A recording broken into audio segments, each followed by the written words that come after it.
Bueno, continuamos y vamos a hacerlo con la conversación que sosteníamos con la directora electoral del TSE, que nos decía además que hay más de 2 millones de personas con DPI que no están empadronadas y que pues deben hacerlo si quieren ejercer ese derecho que tenemos en Guatemala de emitir nuestro sufragio. Un dato muy importante. Pero hay también datos que son necesarios conocer y es el tema de las fechas clave.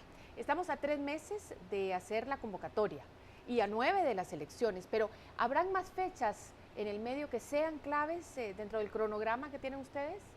Bueno, sí, efectivamente. Ahorita no le puedo decir específicamente que ya se tiene el cronograma con las fechas específicas, porque todo depende de la decisión que adopte el Honorable Pleno de Magistrados en cuanto a cuál va a ser la fecha exacta que va a señalar para las elecciones generales y, en caso de ser necesario, para la segunda vuelta de elección de presidente y vicepresidente de la República.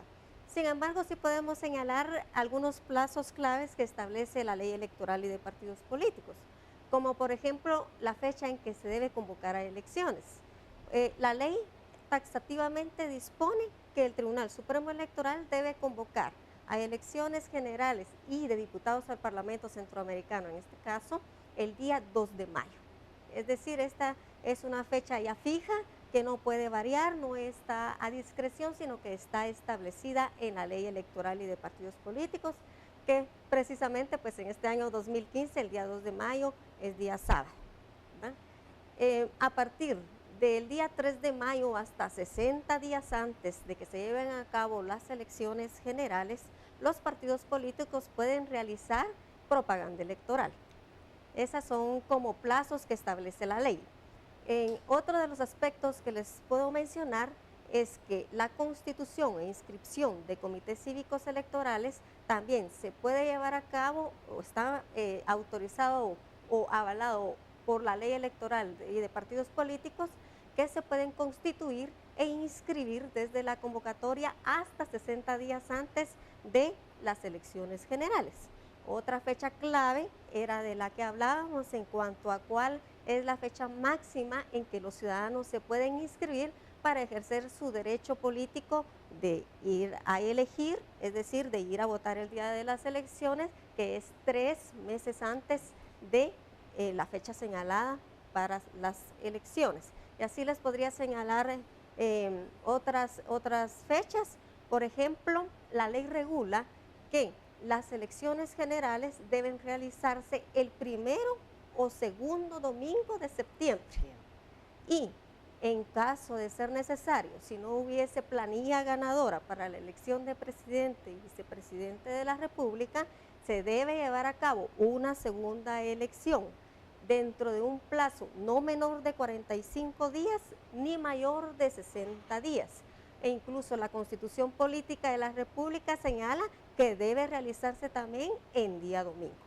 En cuestiones de logística, si Sí. se hace el primero o el segundo fin de semana de septiembre, Sí. ¿qué cuestiones le implican a usted como coordinadora de esta logística del Tribunal Supremo Electoral?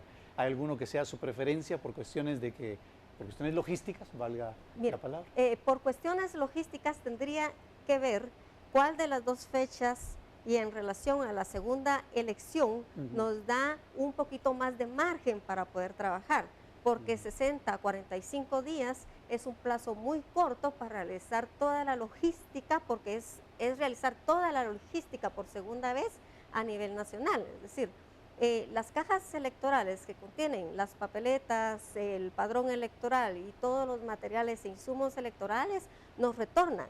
Debemos preparar otras cajas, otras papeletas electorales, en fin. Entonces, para nosotros, si tuviésemos la oportunidad de tener unos 8 días más de ventaja en relación al plazo a nivel de logística electoral, pues sería lo ideal, ¿verdad? El primer de septiembre. Pero sin embargo, es el Tribunal Supremo Electoral al que como autoridad máxima le corresponde definir en qué fecha se van a realizar las elecciones generales y consecuentemente señalar en el mismo decreto de convocatoria en qué fecha se realizaría la segunda elección de presidente y vicepresidente en caso de no existir planilla ganadora el día de las elecciones generales. Y Sí, habrá que por tomar eso en lo cuenta preguntábamos, por también cuestión el de tema inclusión, ¿no? del asueto del 15 de septiembre, pero bueno, como usted dice, es una fecha por resolverse. Sí. Vamos a ver una noticia más esta Claro que noche sí. que tiene que ver mucho con el tema electoral, porque dentro del territorio guatemalteco son 5 los departamentos que más comunidades se han autodefinido como indígenas y que mayor caudal de votantes registra debido al número de empadronados. Es por ello que son de suma importancia para los diferentes partidos políticos. Miguel Salay con los detalles de la importancia de las comunidades indígenas en las elecciones 2015.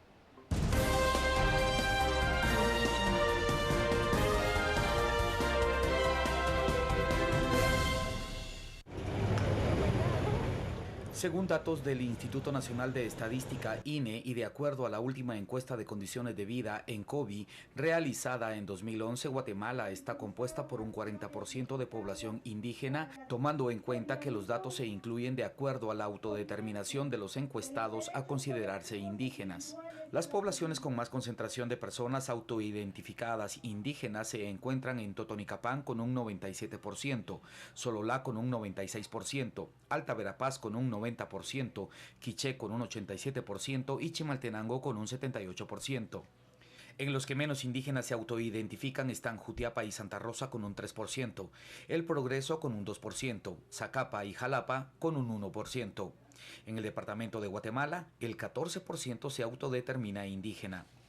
De esta cuenta que según analistas el voto y la participación indígena será determinante en las elecciones generales 2015, principalmente por la revolución tecnológica. Yo diría que en poquísimos años ha habido un cambio cualitativo y cuantitativo significante en la población indígena. Uno de esos cambios lo ha dado sin ninguna duda la revolución de las comunicaciones. Esas poblaciones indígenas que antes estaban marginadas, abandonadas, hoy son poblaciones que tienen telefonía y se pueden comunicar muy bien. Son poblaciones en donde ya está llegando el cable, en donde pueden ver incluso elementos comparativos de otras culturas en relación a ellos. Son poblaciones en donde ya se ven los programas de televisión como este, por ejemplo, y muchos otros, en donde hay debate político y análisis político y ellos analizan la situación. Yo creo que esa revolución de las comunicaciones está causando un gran impacto cualitativo en la población indígena, sin ninguna duda, porque me consta. Villacorta también hace énfasis en la constante de capacitaciones y de concientización en la población indígena, sus derechos y de la importancia de su participación en los procesos de elecciones de autoridades, principalmente locales. Y aunque el fenómeno es un hecho, en cuanto a diputaciones la historia es diferente y el voto clientelar tiene mucho que ver, asegura un representante del colectivo de pueblos indígenas. Digamos que en buena medida el voto por el alcalde te identifica bastante, pero el problema, bueno, de fondo realmente es cómo funciona la ley electoral y de partidos políticos, pero que tal como está es un voto clientelar meramente, entonces dicen representar los intereses de la población, en este caso indígena y campesina. Con ello coincide Mario Itzep del Observatorio de Pueblos Indígenas, que asegura que en toda la era post-acuerdos de paz únicamente se ha logrado un 14% de representación indígena en el Parlamento, un porcentaje que no coincide con el porcentaje de la participación de las comunidades indígenas en el voto general. El caso del Quiché, que es el departamento que tiene 8 espacios en el Congreso de la República, y es el 80% son poblaciones indígenas. En ese departamento solo tenemos un diputado indígena. Es decir, que para esta contienda electoral se puede visualizar que en las primeras de 1 a número 3 casillas de cada uno de los partidos, me parece que no hay participación indígena.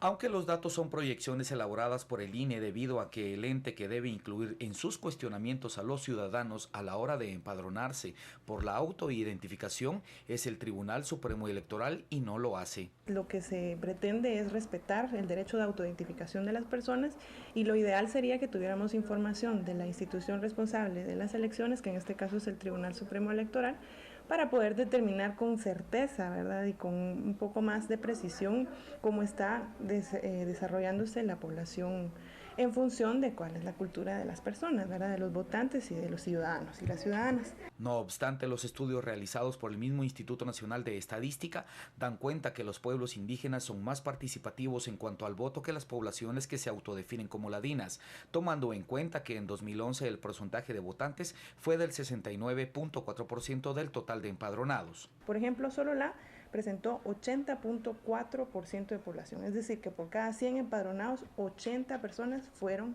efectivamente a votar, que fue el departamento con mayor participación. Según estimaciones del Instituto Nacional de Estadística, al 2011 se registraba una cantidad de 8.762.000 ladinos y 5.054.000 indígenas. Por una Guatemala en paz, Miguel Salay y Noé Medina.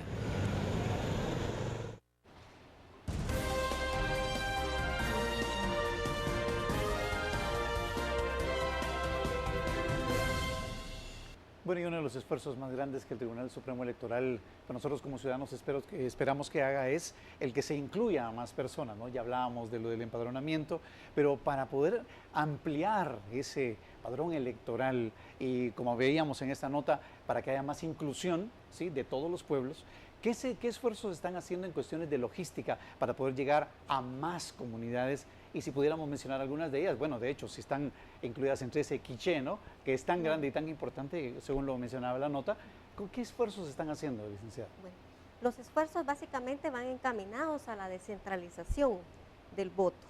Esta descentralización va encaminada especialmente al área rural. Recordemos que hasta las elecciones del 2003 se instalaban centros de votación únicamente en las cabeceras municipales. A partir del 2007, derivado de la reforma que sufrió la ley electoral y de partidos políticos en el 2004, se dio inicio a esta descentralización. Ahora, por ejemplo, en el año 2011 se tuvo funcionando o se operativizaron en el área rural 738 centros de votación, o sea, y para el 2015 tenemos prevista 812 centros de votación en el área rural, es decir, sí se está realizando esfuerzos en forma gradual. Ahorita se va a incrementar la descentralización en un 10%, entonces en ese aspecto van los esfuerzos del Tribunal Supremo Electoral. Al estar mencionando, por ejemplo, lugares como el Quiché y el occidente del país, algunos de ellos son conflictivos. ¿Cómo van a manejar esa conflictividad? ¿Qué se prepara en cuestiones de logística? Porque pues en las elecciones, por ejemplo, la reelección que hubo de alcaldes, por ejemplo, en Nevaj, ¿se acuerda todo lo que se esperaba ese día? Nosotros dimos una cobertura, ¿recuerdas, María Luisa? Porque es un lugar importante y porque son elecciones y elegir es importante, ¿no? ¿Cómo están haciendo ustedes para poder tener esos detalles de logística por cuestiones de manejar la conflictividad en esos lugares, en los más alejados sobre todo? Así es. Bueno, pues efectivamente para efectos de logística electoral, la dirección está preparando un mapeo de conflictividad. Lo estamos realizando en 4 fases. Acabamos de concluir la primera fase en la que analizamos ciertos aspectos, tales como los que usted mencionaba, la reelección de las autoridades locales, que es una de las que más conflictos ha ocasionado en distintos eventos electorales, como ejemplo, pues los municipios en los que se debieron anular las elecciones en el 2011 y que se repitieron, ¿verdad? Entonces, nosotros estamos tomando en cuenta todos aspectos como la reelección, los lugares donde se presentaron conflictos en el año 2011, a efecto de establecer cuáles son las medidas preventivas que vamos a adoptar en esos municipios para efectos de que no se afecte la logística el día previo a las elecciones, el día de las elecciones y post-elecciones, ¿verdad? Porque pueden surgir conflictos en cada una de esas fases del proceso electoral. Ahora, independientemente de ello, pues es toda la otra clase de conflictividad que no tienen que ver directamente con la logística, pero que la pudiera afectar, es como aquellos lugares de conflictividad donde existe delincuencia común y otras causas ajenas e independientes al proceso electoral. Pero esas se manejan en forma distinta, no a nivel de la dirección como un tema de logística electoral, sino a nivel de un tema de seguridad ciudadana en la que está inmerso no solo el tribunal porque se inmiscuye, pero están otras entidades tales como el Ministerio de Gobernación, el Ministerio de la Defensa, y para ello pues se ha integrado en otras oportunidades una comisión de alto nivel que vele por la seguridad ciudadana, tanto perimetral en los centros de votación, los ciudadanos que acuden a ejercer su derecho de votar, las personas que integran las distintas juntas, nuestros propios delegados y subdelegados en el interior de la República. Vamos a regresar porque tenemos mucho más que conversar esta noche, pero vamos a hacer una pausa. Quédese con nosotros, volvemos.